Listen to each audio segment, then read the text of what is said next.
Yeah. La la la la. Joker genius.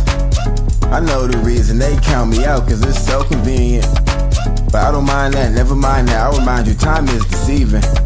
Still, time and time, I put the time in. Stars align, perfect time to turn back the clocks and rewind, no decline. None of it's really by design, it's how you perceive it. I'm overachieving, back to defeating all of these demons. Got all of these secrets that I can't share for all of these reasons. All for a reason. Some people lifetimes, I'm here for a season. You just like dancing, you just like drinking, you like romance, you trying to feel something. So what's up mga homies? So dito na naman tayo sa Notorious Motorsports.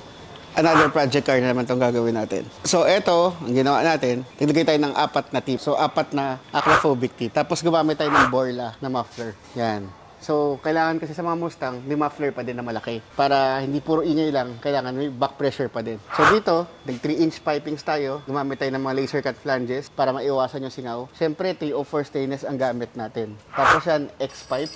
Gumamit tayo ng X-pipe. Tapos, kinabit natin yung mga sensor para maiwasan din natin yung check engine. Kailangan tama yung positioning ng mga sensor. Tapos, siyempre, naglagay tayo ng flexible pipe para maiwasan yung vibration. Dahil itong mga Mustang na to is karamihan ma-vibrate. So, syempre, nagtanggal na rin tayo ng catalytic converter. So, gumamit tayo ng downpipe para dito. So, ngayon, pakinggan na natin kung ano magiging tunog niya.